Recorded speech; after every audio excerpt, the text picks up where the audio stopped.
जय गुरुदेव। ये वीडियो इस बात के लिए है कि हमको दुख ना हो, हमारे जीवन में दुख हमें छू ना जाए। इसके लिए हम क्या करें? तो इसके लिए हम सहिष्णु बने, इसके लिए हम साक्षी बने, क्योंकि ये युग परिवर्तन का है। जिस व्यक्ति ने परिवर्तन को स्वीकार नहीं किया वो निश्चित रूप से दुख का भागी होगा, और जो सिर्फ साक्षी भाव रखता है दुख उसको छू नहीं जाएगा, क्योंकि उसको वो चीज़ें प्रभावित नहीं करेंगी। क्योंकि आज प्रकाश है तो अंधकार भी होगा, जीवन है तो मृत्यु भी होगी। विज्ञान में कहते हैं मैटर है तो एंटी मैटर होगा, प्रोटॉन है तो एंटी प्रोटॉन होगा, इलेक्ट्रॉन है तो पॉजिट्रॉन होगा। कोई चीज़ बिना प्रतिकूल के नहीं हो सकती। अस्तित्व में आने के लिए एक विजातीय अणु होना बहुत ज़रूरी है। संसार नहीं हो सकता है अगर प्रतिकूल संसार ना हो। तो जैसा ये संसार है इसके विपरीत भी संसार है। ये मृत्युलोक है, यहाँ मरना निश्चित है, तो निश्चित रूप से इसके विपरीत ऐसा कोई लोक होगा जिस जहाँ पर मृत्यु छू नहीं जाएगी, जहाँ अमरता होगा, जहाँ अविनाशपन होगा, वहाँ नाश्वर नहीं होगा। क्योंकि आपने देखा है पानी नीचे गिरता है और आग ऊपर उठती है। यदि प्रोटॉन उल्टा चक्कर लगाने लगे तो आग नीचे हो गिरने लगे, पानी ऊपर बहने लगे। संसार में मृत्युलोक के प्रति प्रतिकूल इसलिए मोक्ष की कल्पना की गई है, क्योंकि यहाँ जो प्रथम है वहाँ वो अंतिम हो जाएगा, यहाँ जो अंतिम है वहाँ वो प्रथम हो जाएगा, यहाँ जो इकट्ठा किया है वहाँ बांट बांट दिया जाएगा। यह जगत का परिवर्तन है, यह जगत परिवर्तन का है। कोई चीज़ नहीं जिसका परिवर्तन ना हो, कंपन ना हो। जो भी है वो ठहरा नहीं है, हर चीज़ में एक बदलावट है। इसके विपरीत संसार, इसके अपोजिट जो संसार है वहाँ परिवर्तन नहीं है, वो शाश्वत है, वहाँ बेबलेस है, वहाँ परिवर्तन नहीं है। जो इस परिवर्तन को समझ लेता है तो वह विकसित है, क्योंकि जितनी आशा करेंगे वो सब धूल में मिल जाएगी। क्योंकि धूल इसलिए मिल जाएंगी कि ये परिवर्तनशील है। सुख का अर्थ है शाश्वतता से जोड़ना और दुख का अर्थ है परिवर्तन से जोड़ना। यदि हम खुद को परिवर्तन से जोड़ते हैं या परिवर्तन स्वीकार नहीं करते हैं तो हम दुख के भागी होंगे। यदि हम शाश्वत से जोड़ लेते हैं तो हम सुख के भागी होंगे। इसका मतलब जो दिखाई देता है उसके विपरीत, जिसको हम छू नहीं सकते, उसको हम पहचानें, उसको हम जानें। जैसे ध्वनि की पहले की चुप्पी वो शाश्वत है। जैसे कोई बीड़ा है और एक तार छेड़ दिया और एक ध्वनि निकली, थोड़ी देर में वो ध्वनि समाप्त हो गई। तो ध्वनि की पहले की चुप्पी और ध्वनि की बाद की चुप्पी वो शाश्वत है, वो बीड़ा, वो तार शाश्वत है। तो वो शाश्वतता को हम पहचान लेते हैं तो हम सहिष्णु हो जाते हैं।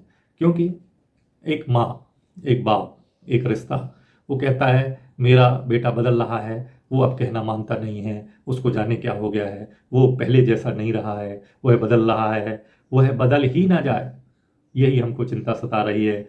बेटा जैसे जैसे बड़ा हो रहा है वह माँ से दूर जा रहा है, लेकिन माँ ही तो बेटे को बड़ा कर रही है, प्रेम ही तो बड़ा कर रहा है। वही बेटा सपने तोड़ देगा, वो परिवर्तित हो जाएगा, वो बदल जाएगा। क्यों बदल जाएगा? क्योंकि जानते हो गंगा एक ही घाट पर रुकी नहीं रह सकती। गंगा एक ही घाट पर रुकी नहीं रह सकती। जो गंगा को बांधेगा वो दुखी होगा, जो परिवर्तन को बांधेगा वो दुखी होगा। हम जिसे प्रेम कहते हैं, जिसे करते हैं, यदि जैसे माँ एक बेटे को प्रेम करती है और वह बेटा अन्न को प्रेम करने लगे तो उस माँ को अच्छा नहीं लगता। यही कहते हैं परिवर्तन को स्वीकार नहीं करता है, क्योंकि वो बड़ा हो रहा है, वो बदल रहा है, वो प्रेम कर रहा सीख रहा है, माँ से ही प्रेम करना सीखा है। तो यदि माँ बेटे को प्रेम कर रही है ये ठीक बात है, लेकिन बेटा यदि प्रेम से किसी को देख लेगा तो माँ को अच्छा नहीं लगेगा, क्योंकि उसको आशा के विपरीत वो काम कर रहा है, इससे वो दुखी होगा। लेकिन वो बेटा ठहरेगा नहीं। अगर तुम आशा करोगे तो एक ग्रंथि बन जाएगी जो दुख का भागी होगा। आज सम्मान है, कल अपमान होगा। सम्मान को पकड़ के नहीं बैठना है, क्योंकि सदैव सम्मान नहीं रहता है। ये संसार परिवर्तनशील है।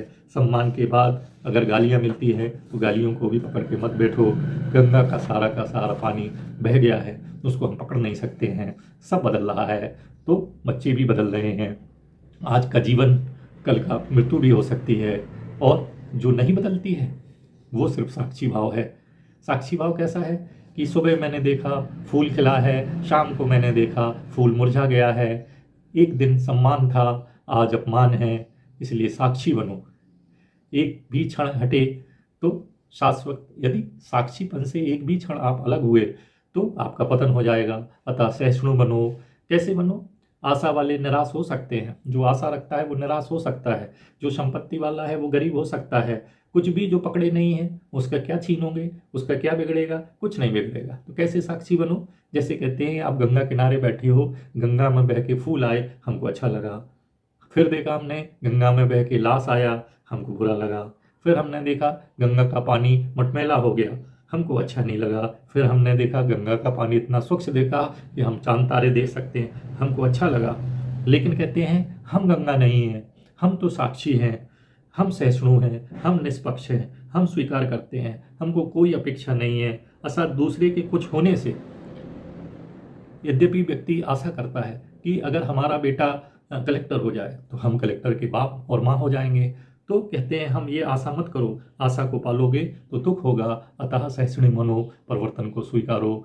ये वीडियो परिवर्तन के लिए है, चाहे वो परिवर्तन संसार में हो रहा हो, चाहे परिवर्तन रिश्तों में हो रहा हो। यदि हम उसको स्वीकार लेंगे, हम उसमें सिर्फ साक्षी भाव रखेंगे तो हमको दुख नहीं होगा।